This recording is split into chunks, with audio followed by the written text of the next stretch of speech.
Okay, this is the point in Dolores Cannon's book where the ideas become much bigger than just volunteers or ETs.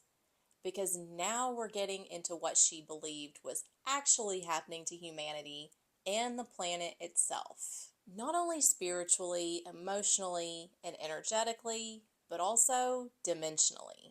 And so, whether you're interpreting this literally or not, I think that this section of the book explains why so many people right now feel like humanity and our planet itself is actually changing. Maybe sometimes you feel like the world feels unstable, faster, heavier, more chaotic, and emotionally intense. Know that you're not alone. I think a lot of people feel that without quite knowing how to explain it. Throughout part 3 of the book, The Three Waves of Volunteers and the New Earth, Dolores Cannon starts discussing what she calls the New Earth.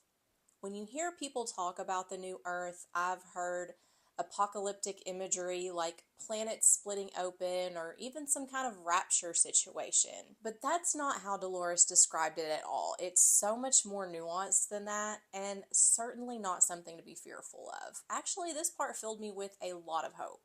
Because according to Dolores' hypnosis sessions, the new Earth is less like moving into a brand new planet and more like a planetary shift in consciousness, vibrations, and emotional reality. Almost like humanity splitting into different energetic experiences based on the frequencies people are resonating with emotionally. And yes, I hear myself, this sounds pretty woo-woo, but stick with me because I actually think there's some deep discussion we could have around this material. One of the biggest recurring ideas in this section of the book is the idea that Earth itself is evolving, not just humanity.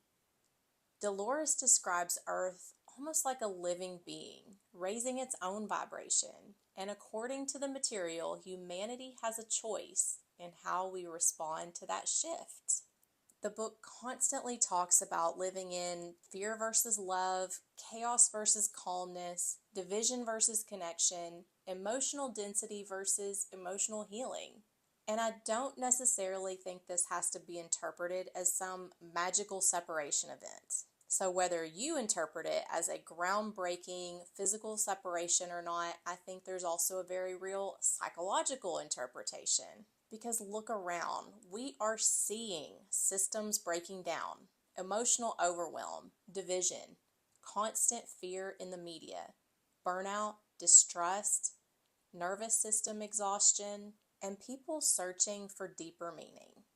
It honestly feels like humanity is emotionally overloaded. I also think people are getting sick and tired of pushing through the emotional overwhelm. And it feels like we're approaching a tipping point when more people decide to approach things differently. Softer, slower, more connected to ourselves, each other, and our world. Dolores even suggests this kind of consciousness shift may have actually happened already in smaller groups throughout human history.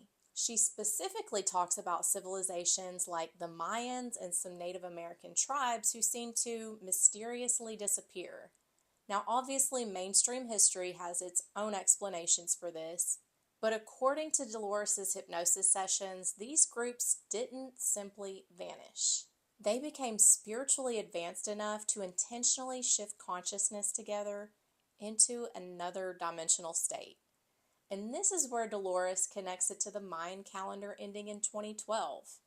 According to the book, the Mayans weren't predicting the end of the world. They were marking the beginning of a planetary consciousness shift. Not destruction, transformation.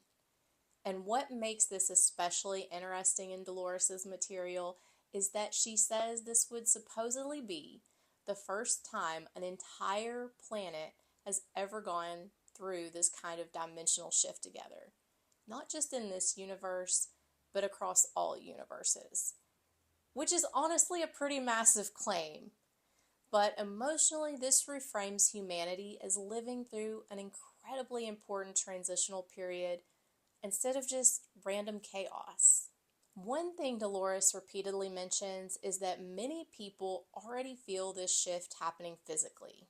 Throughout her hypnosis sessions, Dolores gathered a list of physical symptoms. Symptoms like fatigue, headaches, ringing in the ears, dizziness, emotional sensitivity, sleep disruption, nervous system overload, anxiety, and emotional exhaustion.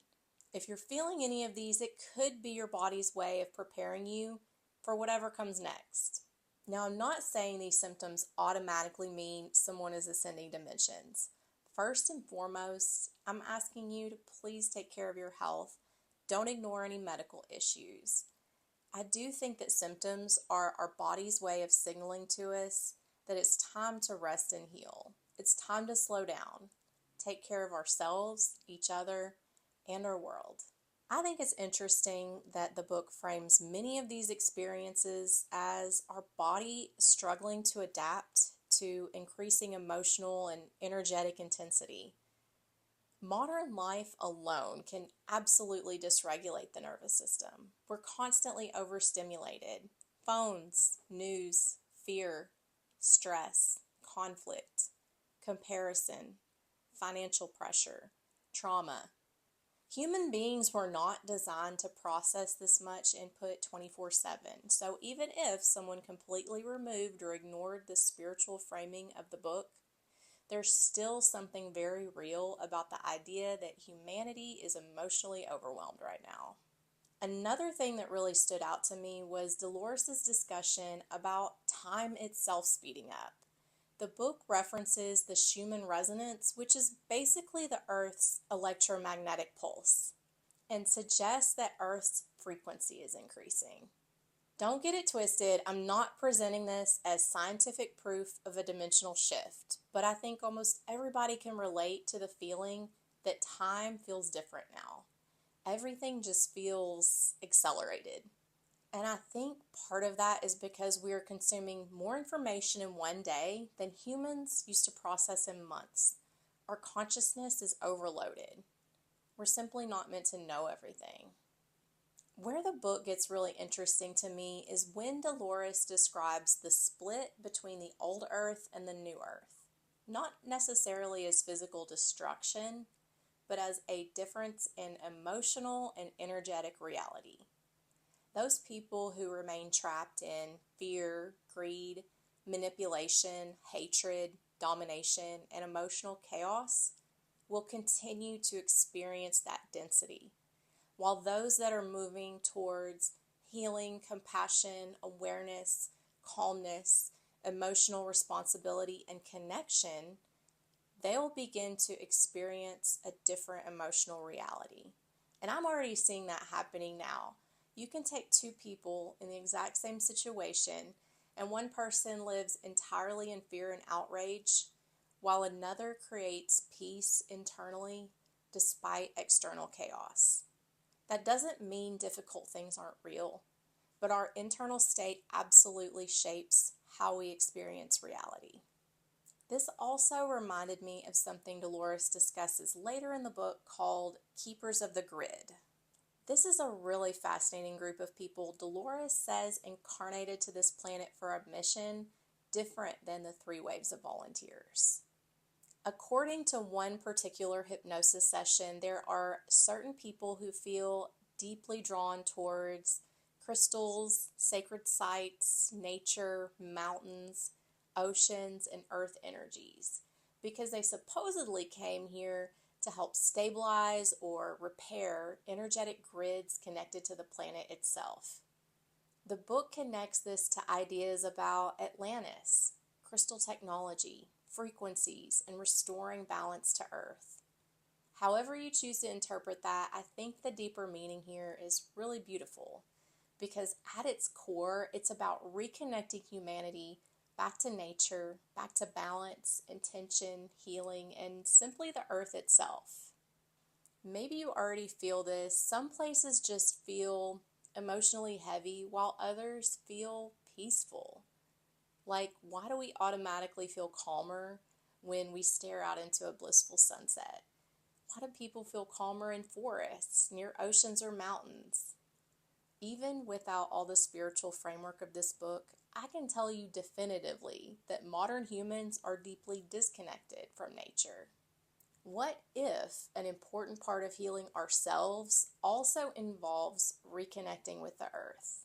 One thing I really want to emphasize, though, is that I personally do not think that this means that certain humans are spiritually superior.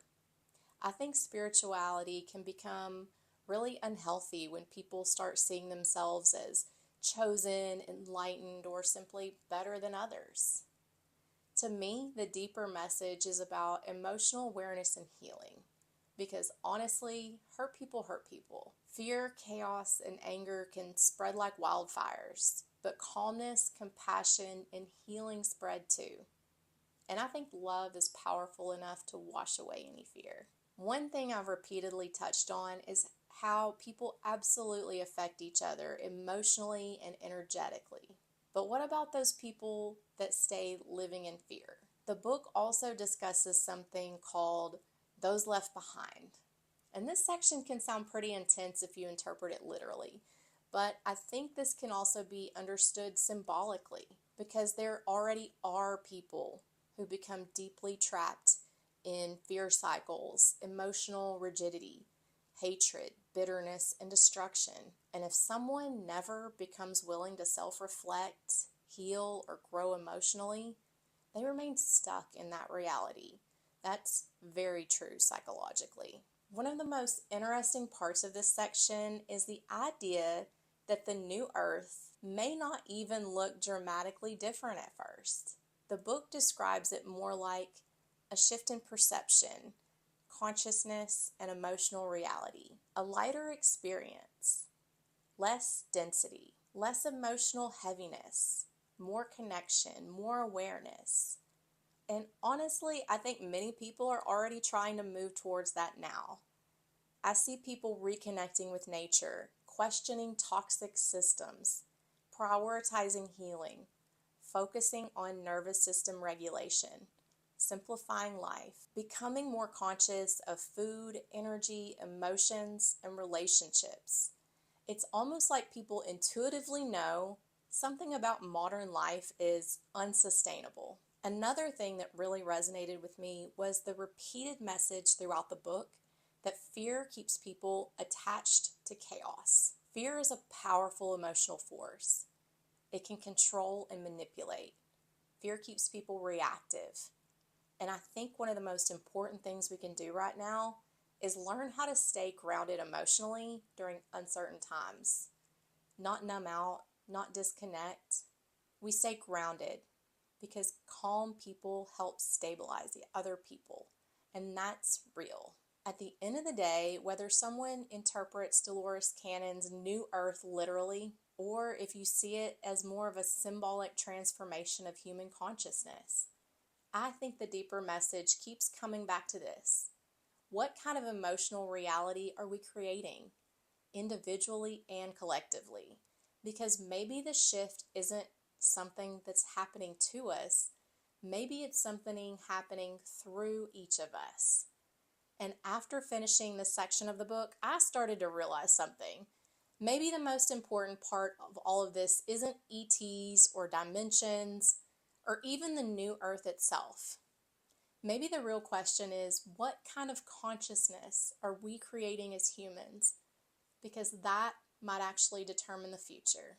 In the next and planned final video in this series, I want to step back from all the lore and really talk about what I think this entire book is trying to say about humanity, emotional healing, consciousness, fear, love, and spiritual evolution. Because after reading the entire book, I honestly don't think it's really about aliens at all. And I'll explain why in the final video.